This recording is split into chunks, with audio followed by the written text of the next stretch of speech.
Hi everybody, it's Music Theory Thursday, and today I thought we'd talk a little bit about the staff and the treble clef. So we're going to go into our Bitmoji classroom. Here you see the staff, and at the beginning of the staff there is that symbol which is called a treble clef, also known as the G clef. It's called a G clef because it tells everybody where to find the note G, which is the note that you see sitting right there. A treble clef looks like that. And like I said, it tells everybody where to find G because where the curl goes, that's where you can find the line that's G.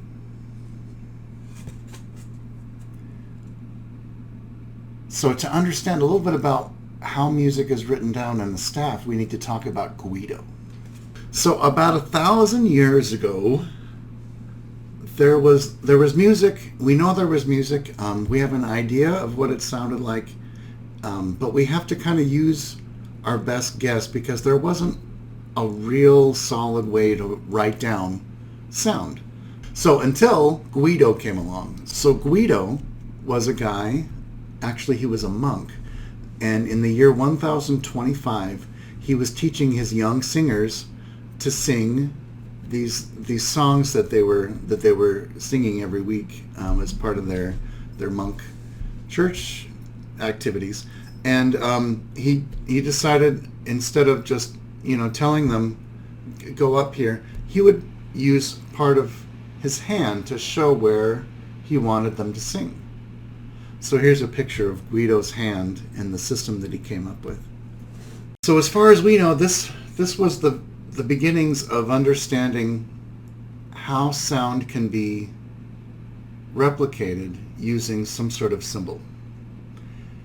And these 5 fingers of his hand eventually turned into 5 lines of a staff. So when I teach my students how to understand the staff, I use my hand to kind of help them out because that's really where it started. So put your hand out like this, point to this finger, say every good boy does fine. That's a little sentence we can remember the notes with. E, G, B, D, F.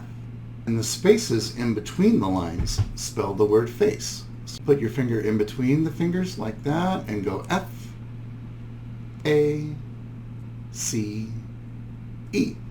That spells face. So we have E, G, B, D, F, F, A, C, E. So to help us get better with that, there's this website. So I'm going to open up my web browser, and the website is called musictheory.net, and it can help us to get better remembering the notes on the treble clef staff. So here we see the treble clef, and there's the 5 lines, and over here I put on the helpers. So these are the names of each line, the letter names. So remember, E for every, G for good boy does fine. E, G, B, D, F. Those are the lines of the treble clef staff. So now we look at where the note is, and we get to guess what the letter is of that note because it's on this line. We know that it must be B.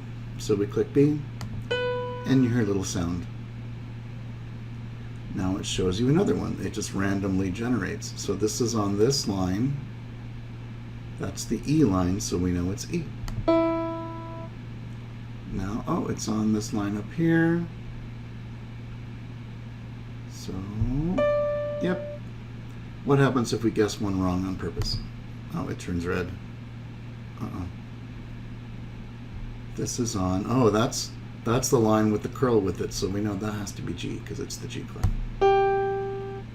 All right, I hope you enjoyed our music theory lesson for today, and I encourage you to get better understanding notes of the treble clef staff. You can do that using that website that I showed you, musictheory.net. I'll see everybody on Monday. Have a good weekend.